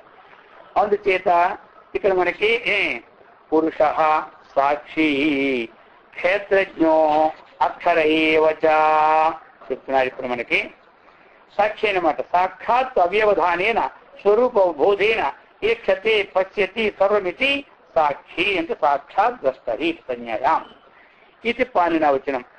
సరే, క్షేత్రజ్ఞ అన్నారు. క్షేత్రం అంటే ఏమిటి? శరీరం. ఇక్కడ తీసుకోవాలి శరీరం. క్షేత్రం అంటే అనేక రకాలుగా ఉంటాయి. ఒక పుణ్యక్షేత్రం వెళ్ళాము, అది క్షేత్రమే మనకి. ఒక భూమి ఉంది, అది క్షేత్రమే మనకి. ఇక్కడ మనకి క్షేత్రం అంటే శరీరం. శరీరం క్షేత్రం జానాతి క్షేత్రజ్ఞ. కాబట్టి క్షేత్రం జానాతి క్షేత్రజ్ఞ. క్షేత్రమును తెలుసుకున్నవాడే క్షేత్రజ్ఞుడు. అది ఇక్కడ మరి ఎట్లా క్షేత్రజ్ఞుడు? ఇది క్షేత్రం అని తెలుసుకునేవాడు లోపల ఎవరున్నారు? పరమాత్మ. ఇది మనం తెలుసుకుంటున్నామా? ఇది క్షేత్రమని. ఇది తెలుసుకునేది ఏమిటి? ఆ తెలుసుకునేది మనం బుద్ధి ద్వారా నిర్ణయిస్తున్నాం. ఏమంటారు? ఇది క్షేత్రము అని మనము బుద్ధి ద్వారా నిర్ణయిస్తూ ఉన్నాం. మరి బుద్ధి జడము కదా, బుద్ధి జడం. ఆ బుద్ధి యందు పరమాత్మ యొక్క చైతన్యము ప్రతిఫలిస్తేనే బుద్ధి పనిచేస్తుంది. ఇక్కడ క్షేత్రజ్ఞుడు అన్నారు కదా, నేను తెలుసుకున్నాను అంటే ఈ శరీరంతో కూడుకుని తెలుసుకున్న వారికి క్షేత్రజ్ఞుడు కాదు. బుద్ధి యందు ప్రతిఫలించినటువంటి చైతన్యం అయితే ఉన్నదో ఆ చైతన్యం ద్వారా అయితే తెలుసుకుంటున్నాడు. కాబట్టి ఈ క్షేత్రజ్ఞుడు అంటే క్షేత్రం జ్ఞానాతి. క్షేత్రం బుద్ధి తెలుసుకుంటుంది, బుద్ధికి పవర్ ఇచ్చాడు కాబట్టి బుద్ధి నేను క్షేత్రమని తెలుసుకుంటుంది. కానీ బుద్ధి జడవస్తువు కాబట్టి తాత్కాలికమైనటువంటిదే దానికి తెలుసుకోవడం. అందుకే క్షేత్రము క్షేత్రజ్ఞుల కంటే విలక్షణం అంటారు ఆయన. అదేగా క్షేత్రజ్ఞో యోర్జ్ఞానం ఎత్త జ్ఞానం మతం మమ తక్షేత్రం తద్వికార్ యథేశ్చిత్తం చెప్పుకొచ్చి ఏమి ఈ క్షేత్రము క్షేత్రజ్ఞుడు, ఆ క్షేత్రజ్ఞుడు మాయోపాధితో కూడుకున్నవాడు అక్కడ ఈ క్షేత్రం జడం. అందుచేత ఇక్కడ క్షేత్రజ్ఞుడు అని మనం తెలుసుకుంటున్నామంటే క్షేత్రం జ్ఞానానికి క్షేత్రము తెలుసుకున్నవాడు అంటే మాయోపాధితో కూడినటువంటి ఒక చైతన్యం అని ఇక్కడ మనం తీసుకోవాలి. అది అనమాట ఇక్కడ. అందుకని క్షేత్రజ్ఞ క్షేత్రాన్ని అది ఇది క్షేత్రజ్ఞం మాం విద్ధి సర్వక్షేత్రేషు భారత అని భగవద్వచనం కూడా ఉంది. క్షేత్రానికి శరీరాన్ని బీజం చాపి శుభాశుభం కాని వ్యక్తి సయోగాత్మ తత క్షేత్రజ్ఞ ఉచ్యతే అని చెప్పుకొచ్చానమాట. కాబట్టి శరీరములన్నవి క్షేత్రములు, శుభాశుభ కర్మలన్నీ బీజములు. బీజం ఏమిటి? శుభం. శరీరం అనేది ఏమిటి? క్షేత్రమైంది. కాబట్టి ఇప్పుడు మనం వారిని తెలుసుకుంటే వారిని తెలుసుకున్నవాడైతే ఏమైతే క్షేత్రం చెప్పుతున్నామని మహాభారతంలో ఈ విధంగా కూడా వివరింపడి ఉంది. శరీరం అనేది ఏమిటి? క్షేత్రము.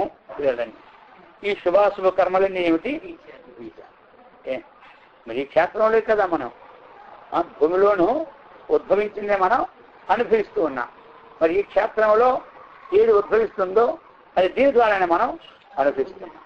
అందుకని ఈ యొక్క శరీరంలో ఇప్పుడు మనం ఏం చేసుకోవాలి? బీజం అనేది వేసుకోవాలి. అర్థమైందా? ఆ బీజం స్వబీజమైందా శుభ సంతతే దానికి ప్రవాహంగా ఉంటుందన్నమాట. ఏమిటి? అది అశుభీజమైందా ఇక ఈ శరీరము అశుభ సంతతినే ప్రవేశిస్తుంది. సంతతి అంటే సమూహం. శుభకర్మ ప్రవాహం అంతా కూడా పుణ్యము, పుణ్యలోకాలు, మళ్ళీ వచ్చి ధనవంతులు, ఈ బీజం. అందుకని అంటారు కొంతమంది ఈ శరీరం ఉన్నప్పుడు ఏదో బీజం వేసుకోవాలనుకుంటారు. ఏంటి బీజం అంటే అది అర్థం కాదు. నేను రోజు శనగపప్పు తింటూనే ఉన్నాను, వేపిన పప్పు, ఆ బీజం ఏమనుకుంటారు. కాబట్టి ఈ శరీరం ఏమో తెలుసుకోవడానికి ఏదో ఒక మంత్ర బీజం వేసుకోవాలి అందరూ. అర్థమైంది కదా? అందరూ కూడా ఏదో ఒక బీజం వేసుకోవాలి. అది ఊరక ఏం చేస్తుంది? శుద్ధి చేస్తూ ఉంటుంటాయి. ఇది పొలం ఎలాగైతే దున్నుతూ ఉంటుంటేనే శుద్ధిగా ఉంటుందో, నాగలు పెట్టి అవి పెట్టి ఇవి పెట్టి ఇవి పెట్టి చేస్తుంటే అదేముంటుంది? శుద్ధిగా ఉంటుంది. ఆ ప్రకారంగా మనకి ఆ సామాన్లు ఈ బీజం వేసిన తర్వాత ఇది కూడా ఏం చేస్తే ఆ పని చేస్తుంటుంది. హృదయంలో శుద్ధి చేస్తూనే ఉంటుంటారు. అయిందా? అందుకని మనకి బీజం ఉండాలి. అది మరి బీజం వేసుకోవాలంటే ఎప్పుడు వేసుకోవాలి? నియమాలు అందరికీ ఎప్పుడు వేసుకోవాలి? ఇప్పటి నుంచి ఎందుకు? ఇంక పిల్లల పెళ్ళిళ్ళు కాలేదు కదా, ఇంకా ఉద్యోగం నుంచి మేము రిటైర్ కాలేదు కదా అంటే పిల్లల పెళ్లిళ్ళు, ఉద్యోగాలు, రిటైర్ సంబంధమే లేదు. అర్థమైందా? ఇప్పుడు మనం కురధాన్యం వేసుకుంటున్నాం. ఇంకా మనకి కురవాడి పెళ్ళి అయినప్పుడు బియ్యం ధాన్యం వేసుకున్నామంటే అవుతా? అప్పుడు పెళ్లి రోజునే ధాన్యం గింజలు వేస్తే మన్నాడు బియ్యం వస్తాయా? ముందే దాన్ని సాగు చేసి బియ్యం వేసుకోవాలి 6 మాసాలు ముందే. ఈ సంవత్సరం అనేది ధాన్యం సరిపోతాయని ఆ ప్రకారంగా ముందే బీజాలన్నీ వేసుకోవాలి. కొంతమంది ఈ బీజం వేసుకుంటే పూర్తిగా ఈ కుటుంబం వదిలేయాలేమో అనుకుంటారు. దీనికి ఏం వదిలే పనిలే. అర్థమైందే? వదిలే పని ఏముంది? ఇవి చూసుకోవాలి. రోజు ఏదో ఒక మంత్రాన్ని ఏదో ఒక జపం చేసుకుంటూ ధ్యానం చేసుకుంటూ ఉండడానికి ఇది. కొంతమంది తీసుకుంటే నిష్ఠగా లేకపోతే ఏమో నష్టం వస్తుందేమో అన్ని నిష్ఠగా వచ్చేవాడు తీసుకోవడం స్వామి అంటుంటారు. అర్థమైందే? ఈ నిష్ఠ ఇప్పుడు మనకి ఈ శరీరం ఒప్పితే అనిష్టమైన మాట. అందుకని ఈ ప్రకారంగా అందరూ ఏమి ఒక తత్వాన్ని తెలుసుకోవాలని జిజ్ఞాస ఇప్పటి నుంచే ఉండాలి. ఇక ఈ శ్లోకం అంత్యంలో ఏముంది? క్షేత్రజ్ఞో అక్షర దేవత చెప్తున్నారు. అక్షర అక్షర అంటే అందరికీ తెలిసిందే. నక్షరతీతి అక్షర నాశంకారం. ఆయన పేరేమిటి? పరమాత్మ. అది అక్షరుడు పరమాత్మకి మళ్ళీ వేరు అనుకుంటారేమో అని పక్కనే మనకి ఆచార్యులు అర్థం చేశారు. పరమాత్మ అశ్నాతేహే అశ్నోతేహేవా నా స్వర ప్రత్యాంతరూపం అంటే అది ఒక ధాతువు వలను ఈ ప్రకారముగా ఉత్పత్తిని మనకి ఇక్కడ ఇస్తున్నారన్నమాట. కాబట్టి నాశము లేనటువంటిది ఏమిటి? అక్షరం. ఇప్పుడు మనకి క్షేత్రజ్ఞ అక్షర పరమాత్మ. ఇప్పుడు కూటస్థో అక్షర ఉచ్యతే అంటారు ఒక దగ్గర. కూటవత్ తిష్టతి కూటస్థ. అక్షరాక్షర పురుషుల కంటే అక్షరుడు శ్రేష్ఠుడని. అంటే అక్షరాత్తు ఈ సర్వం పుట్టిందనమాట. అక్కడ ఏమిటంటే అవిద్యోపాధి మాయోపాధితో ఇవన్నీ మనకు సృష్టిలో ఉంటాయి. కాబట్టి నేను విలక్షణటువంటి నాశము కానటువంటి ఉపాధితో ఆ ఉపాధి ఈ అక్షర స్వరూపం తెలుసుకోవాలి అన్నప్పుడు తత్వమస్యాది మహావాక్య శ్రవణం ద్వారా ఈ అక్షర స్వరూపం అనేటువంటిది చక్కగా మనకి ప్రతిపాదితం అయిపోతుంది అన్నమాట. ఏది వరకు విడిచిపెట్టాలి, ఇది తీసుకోవాలి అన్నటువంటిది శ్రవణంతో. అవిద్య అన్నటువంటిది, మాయ అన్నటువంటిది ఇవి తాత్కాలికంగా వచ్చినాయి. కాబట్టి ఆ అవిద్య మాయ అనేవి ఎప్పుడు పోయావో ఉన్నటువంటి చైతన్యం ఒకటే. కాబట్టి అది నాశనం కానిటువంటిది. కాబట్టి అది అక్షర స్వరూపం అని నిర్ణయం చేస్తారు. అందుకని ఈ ప్రకారముగా ఈ మనకి ఈ శ్లోకంలో పూతాత్మా పరమాత్మా చ ముక్తానాం పరమాగతి అవ్యయః పురుషః సాక్షి క్షేత్రజ్ఞో అక్షరైవ చ.